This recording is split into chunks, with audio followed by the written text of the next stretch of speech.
Assalamualaikum warahmatullahi wabarakatuh. Teman-teman yang dirahmati Allah SWT, pada hari ini kita merayakan Isra Mi'raj Nabi Muhammad SAW pada tanggal 27 Rajab tahun 1447 Hijriah.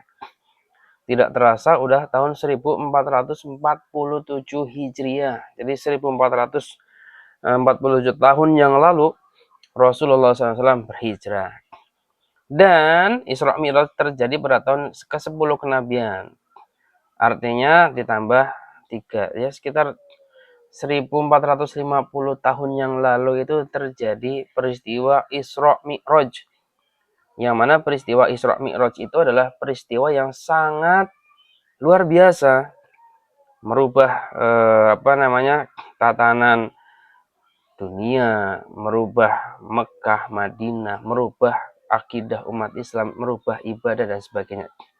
Itu sudah terjadi di bulan Rajab, bulan Rajab menurut kesepakatan para ulama menurut ittifaq bainal ulama, Isra Mi'raj terjadi pada tanggal 27 Rajab yang lalu. Allah Subhanahu wa taala berfirman, a'udzubillahi minasyaitonir rajim, subhanalladzi asra bi 'abdihi lailam minal masjidil harami ilal masjidil aqsa. Minal masjidil harami ilal masjidil aqsa alladzi barakna haulahu linuriyahu min ayatina innahu huwas samiul basir. Ini adalah surat Al-Isra ayat 1 yang menceritakan tentang kisah Isra dan Mi'rajnya Nabi Muhammad SAW. Subhanalladzi asra. Subhana, maha suci Allah. Ketika Al-Quran menggunakan kata subhana, itu artinya adalah tanzihan lahu. Jadi mensucikan Allah Subhanahu wa taala dari sifat-sifat kekurangan, sifat buruk, sifat jelek. Jadi Allah itu adalah subhana, maha suci, terbebas daripada sifat-sifat kekurangan, keburukan, kejelekan dan sebagainya. Itulah Allah Subhanahu wa taala. Subhanalladzi asra. Yang maha suci itu Allah Subhanahu wa taala yang asra, memperjalankan. Sara, sara itu artinya adalah berjalan di malam hari. Kalau asra berarti memperjalankan di malam hari. Memperjalankan siapa? Bi abdihi, memperjalankan hambanya. Maksud di sini adalah abdi adalah Nabi Muhammad sallallahu alaihi wasallam. Lailam minal masjidil harami ilal masjidil aqsa. Pada malam hari. Memperjalankannya kemana? Dari Masjidil Haram, Makkah Al-Mukarramah, ilal Masjidil Aqsa, kepada Baitul Maqdis, yaitu Palestina saat ini. Atau pada saat itu adalah Syam. Yang sampai sekarang juga masuk ke daerah wilayah Syam tentunya. Teman-teman juga kita tahu alladzi barakna haulahu. Yang mana antara Mekah dan Palestina Allah memberikan keberkahan. Alladzi barakna haulahu. Keberkahan berupa apa? Berupa ditumbuhkannya buah-buahan menurut para ulama Buah-buahan, dialirkannya sungai, tanah yang subur, diturunkannya para nabi di situ. Itu merupakan keberkahan yang ada di tanah Syam, atau Syam dan sekitarnya. Jadi disebutkan di sini alladzi barakna haulahu linuriyahu.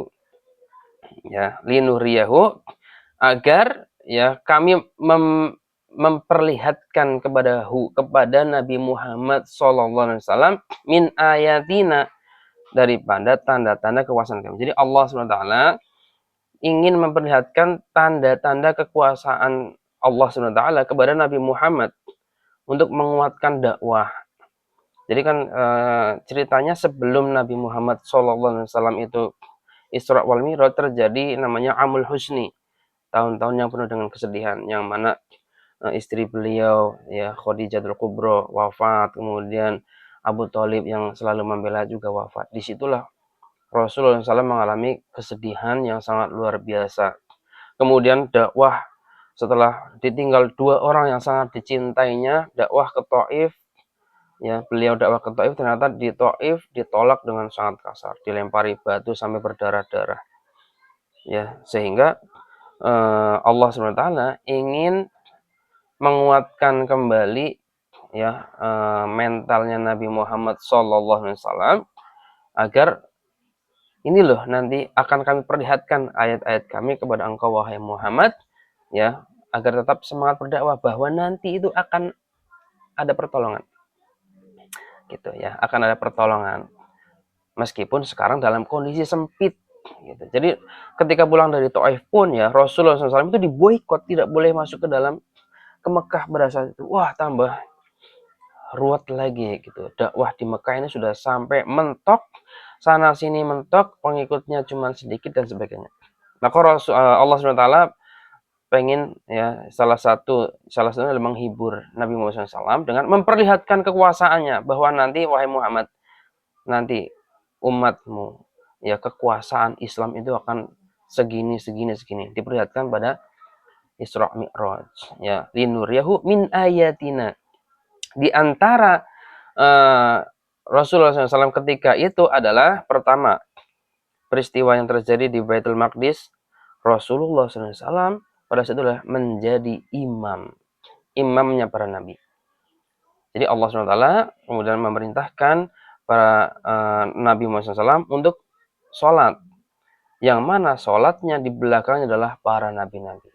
Nabi Musa, Nabi Isa, Nabi Ibrahim, Nabi Ismail, Nabi Ishak, semuanya alaihimussalam sholat di belakang Nabi Muhammad SAW. Nah, ketika Nabi Muhammad SAW dengan para nabi yang lain sholat, kemudian Nabi Muhammad jadi imam dan nabi lain jadi imam, ini salah satu pertanda menurut Dr. Rawas Al-Qahji bahwasanya Nabi Muhammad SAW adalah salah satu pemimpinnya para nabi, dan ajaran Nabi Muhammad SAW itu menghapuskan ya syariat nabi-nabi sebelumnya. Artinya apa? Islam itu akan menjadi pemimpin. Ya, syariatnya Nabi Muhammad SAW menjadi pemimpin di antara yang lainnya. Jadi kalau kita Islam, ya maka kita harus bangga dengan kenabian Nabi Muhammad SAW. Kenapa? Karena Nabi kita itu syariat Islam itu adalah menggantikan syariat nabi-nabi terdahulu sampai sekarang, sampai akhir zaman. Karena Nabi itu adalah khatamun nabiin, ya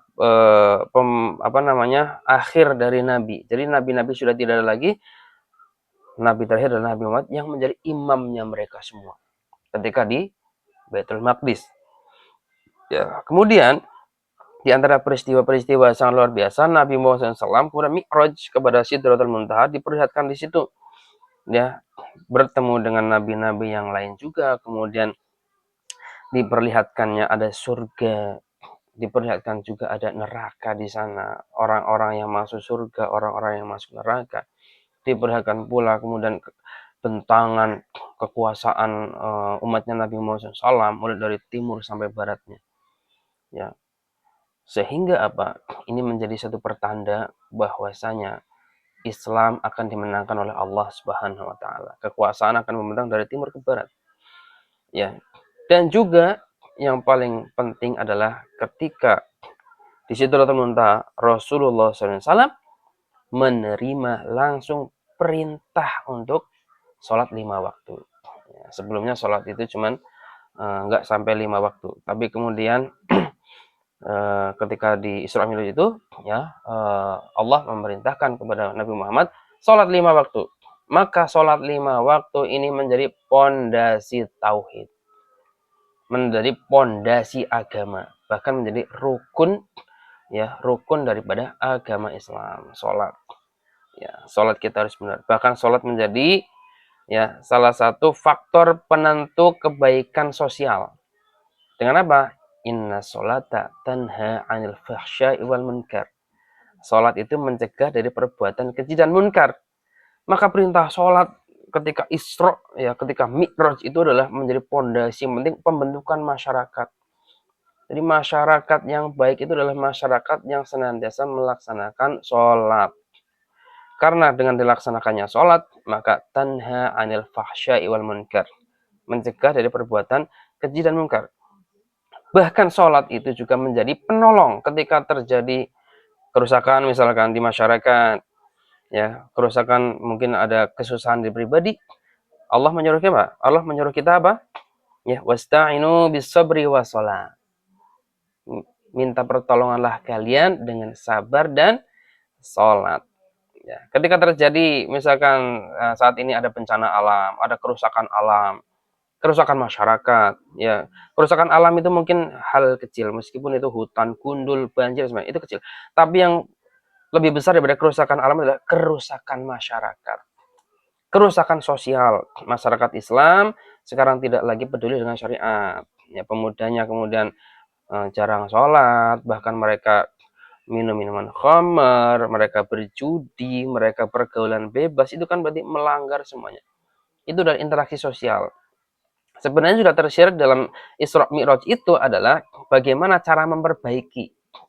Ya, itu dengan apa? Salat, wasta'inu bis-sabri was salat. Yang turun dari Allah langsung. Jadi syariat yang turun dari Allah secara langsung kepada Nabi Muhammad di antaranya adalah salat 5 waktu. Kalau syariat yang lain itu ada perantaraan malaikat Jibril. Tapi salat 5 waktu langsung dari Allah Subhanahu wa taala kepada Nabi Muhammad SAW. Artinya apa? Kalau masyarakat mau benar, negara mau benar nih, negara sekarang misalkan koruptor juga banyak, ya harus menerapkan prinsip-prinsip sholat. Maksudnya apa? Prinsip-prinsip sholat itu adalah berarti harus menerapkan syariat. Ya, syariat. Ya. Sholat itu adalah menandakan kita tunduk patuh kepada Allah SWT semuanya tanpa ada keraguan, tanpa ada pertanyaan. Allah juru takbiratul ihram, Allahu akbar, kita takbiratul ihram. Allah menyuruh kita ruku, kita ruku. Allah menyuruh kita sujud, kita sujud. Ya, tanpa adanya penolakan.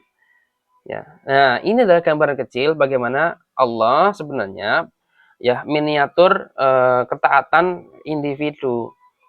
Ya, kan ketaatan itu bukan cuma individu kan. Ketaatan itu ada ketaatan individu, ketaatan secara kolektif, secara jamaah ya. Ya, ketaatan secara kolektif itu adalah digambarkan dengan ketaatan terhadap Al-Qur'an dan As-Sunnah. Syariatnya dijalankan semua. Ya, sehingga nanti akan mencegah dari perbuatan keji dan munkar. Umat Islam itu akan ditolong, senantiasa ditolong sama Allah ya ketika melaksanakan ketaatan ya. Jadi wasta'inu bis-sabri was salat, sabar dan salat maksudnya sabar dalam ketaatan. Ya, ketaatan kepada Allah SWT. Ketika masyarakatnya sabar dan mereka taat kepada Allah, aturannya diatur dengan aturan Allah, maka Allah akan menolong kesusahan mereka, ya, menolong kegelisahan mereka, gundah gulana mereka akan ditolong sama Allah, ya kan? Di ayat yang lain sangat banyak, misalkan intan surullaha yansurkum. Kalau kamu menolong agama Allah, maka Allah akan menolong kamu. Bagaimana menolong agama Allah? Apakah Allah butuh pertolongan? Tidak. Maksudnya adalah taati semua perintahnya, jauhi segala larangannya, maka Allah akan menolong kita. Ya, itu diantara hikmah sekarang kita merayakan Isra dan Mi'raj. Tentu hikmah yang lain sangat banyak, nanti mungkin kita akan bahas di lain waktu. Semoga video yang singkat ini bisa memberikan manfaat kepada kita semua. Marilah kita rayakan Isra Mi'raj ini dengan merenung, kembali melaksanakan sholat. Sholatnya bukan hanya individu, bahkan sholat berjamaah. Bahkan sholat ini menjadi miniatur ketaatan kolektif, yaitu melaksanakan seluruh syariatnya sebagaimana perintah Allah, ya ayyuhalladzina amanu udkhulu fis-silmi kafah.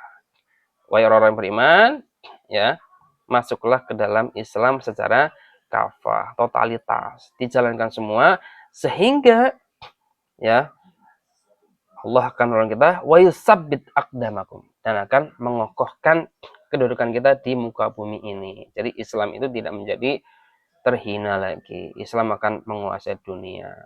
Wallahu a'lam bishawab. Wassalamualaikum warahmatullahi wabarakatuh.